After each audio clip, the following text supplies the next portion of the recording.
Hey guys, welcome on our Thursday talk. So, welcome on our weekly dose of inspiration and activation. Today, we are going to talk about being set apart versus being set aside. Being set apart is totally different than being set aside. And we are going to look at why. So, before I'm going to jump in, I want to invite you to say hi, tell me where you're watching from, and let's get started. Are you excited? I am. So, have you already received a no when you were sure that the spot was yours? Like maybe when you applied for a job, or maybe you wanted to go on some kind of course or program, and you were so excited about it, and you were so sure that this was the right place for you, the right time for you.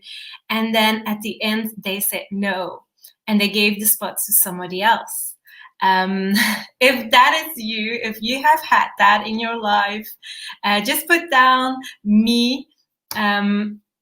And I can say, yes, I have had that. I have had it. I think not just once, but I have had a season of it, a season where I really longed to. I really wanted to do some kind of schooling. I wanted to enter in some internship and do a program, and I was so sure it was my time. This is what I'm made for in this season. And then the realization came that I was not going to be accepted to enter. Not that I couldn't, but there was a strong advice that this is not the right season for me. And that was so painful. Was it painful for you too when you received a no? I experienced it to be very painful, although I understood their concerns and what they said, and I could agree with it. Like intellectually, but emotionally, it was hard to receive that no. And I kind of felt rejected, and I started to feel jealous about another girl that got a yes, another girl that was accepted into the program. And we're totally fine now, by the way. She's one of my really close friends. And I actually talked to her about that. But I had for a while those feelings of jealousy towards her because she was doing what I was supposed to do in my mind. And so I needed to change my thinking. I was in an absolute need to change my thinking. I needed to let jealousy take hold of me.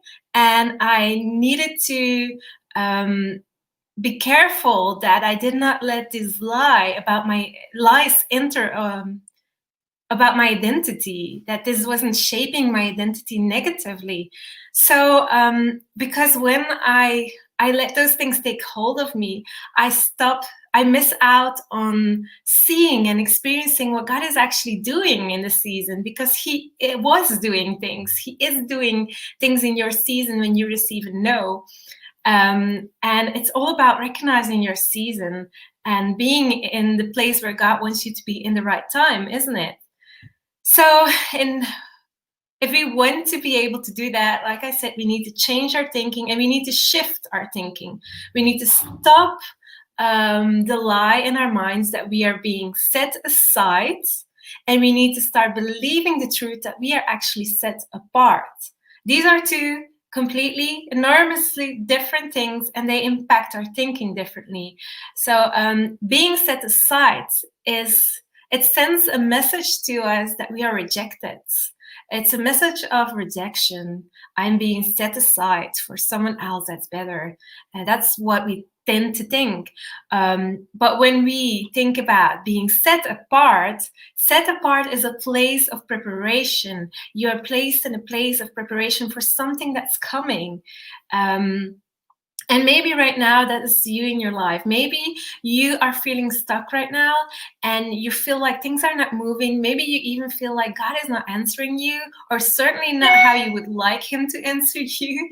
But maybe God is doing something different in your life. So different that you couldn't have even thought about it yourself. And what the enemy wants of us, he wants us to stay in a state of feeling rejected. Because when we stay in this set aside mindset, we will be so focused on our own hurts. We will be so self-absorbed with our own insecurities, with everything that we are missing out on and the other one is having and we are not having it, that we actually miss of the opportunity that lays in this very moment, this moment of receiving the no. There is an opportunity here. So if you start to think about I'm being set apart, swap those words in your mind, you will actually be able to embrace that what God is doing in your life. So what is he doing in those set apart moments? What is he doing?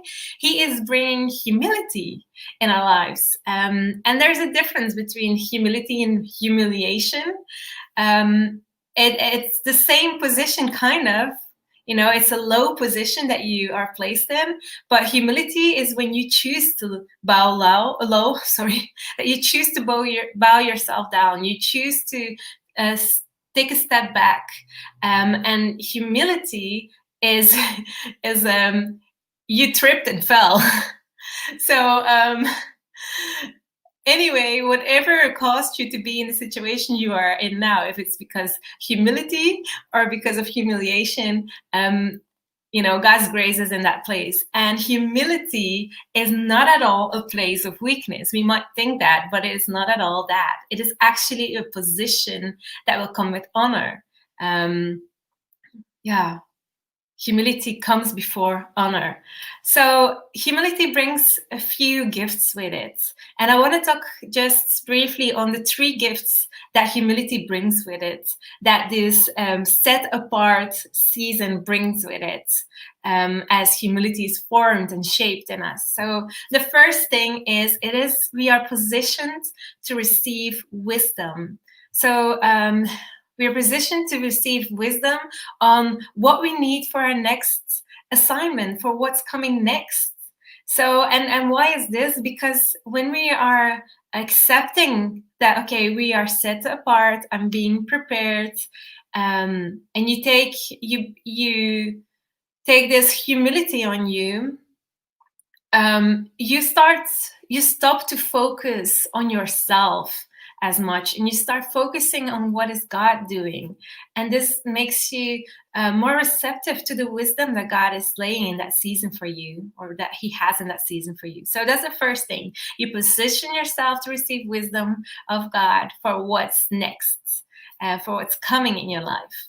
The second thing, loneliness. Who could ever think that loneliness is a gift? But it is. Loneliness, it is a gift because it creates an opportunity for Jesus to step into your loneliness. And he comes in with his compassion and with intimacy. The loneliest places are often the places where we can have the deepest intimacy with Jesus.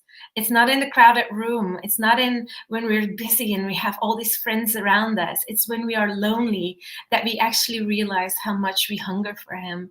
And if you look, Jesus had his most intimate conversations with people who were lonely, in lonely places. We can look, for example, to the woman of the well, the woman at the well, the Samaritan. I'm having difficulty pronouncing this word all of a sudden. Samaritan. Okay, let's keep it with that. The Samaritan woman at the well. So she was in a really lonely position. She was living a kind of life that was not that okay, and it wasn't really accepted by the community because it wasn't also not that great. But people were avoiding her. People were probably gossiping about her. She was in a situation of humiliation, really, and she started to avoid people. So she started to go to the well to get her water at the middle of the day when the sun is really hot. And it's not, it's not a moment that people usually go and get water, because it's so hard to do it in that heat. But she did it because she wanted to be there when nobody else was there, because she was so humiliated in her position. And it was exactly in that lonely place that Jesus came and met her. And it probably would have been a totally different conversation if she wasn't that lonely. And in that place, in her loneliness, she had this life transforming conversation with Jesus. And she grew out to a woman that avoiding people to being the one that is like sharing about Jesus. And she's like shouting to everyone, going to everyone, look, here's the man who just told everything about my life. And we see such a transformation in her life after that encounter where Jesus met her in a place of loneliness. So loneliness gives us an opportunity, gives Jesus opportunity to meet with us in such a deep way, in such an intimate way. And loneliness also creates compassion in our hearts for others that are lonely, because we know the feeling. Anyone who knows how it is to be lonely will have more compassion for someone else, or should have more compassion for someone else that is lonely as well. The third gift, so we had wisdom, loneliness that causes intimacy and compassion, and silence is the last gift. I know, weird gifts, but they are so good. Silence. Why is silence good? Well, we need silence to be able to hear that what God is whispering over us. And we cannot hear his voice as clear when there are so many other voices in our heads or around us, and we are so busy with activities or listening to all these different voices. We actually need silence to be able to hear the message that God is speaking to us right now. The words that he's saying today to you. So these are the three gifts. Like today we talked about how being set apart is so different from being set aside. In the place of rejection, when you receive a no, it may feel like you're set aside, but the reality is you are set apart.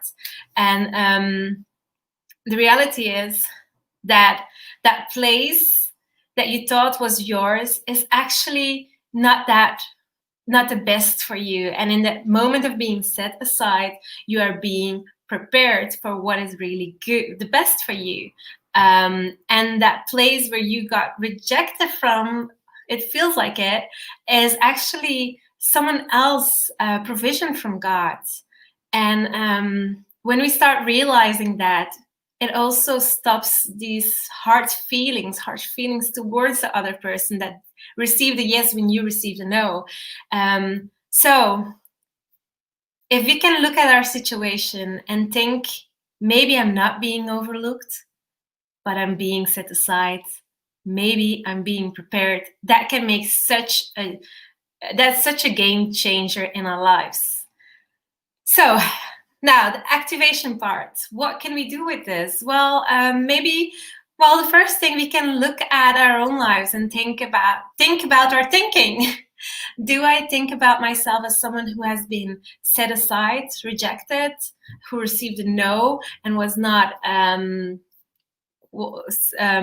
seen as qualified? Or do I see myself as someone who is set apart, being prepared for what is really my place? So think about your thinking. And and think about, do you need to make that shift from being overlooked to being prepared? And then the second thing is always good to remind ourselves of moments in our lives where God did something that encouraging. So maybe you have had a moment like this in the past, that you received that no. And just think about that situation. Think about what you have learned from that situation. Was there any wisdom that you have gained in that moment through that season?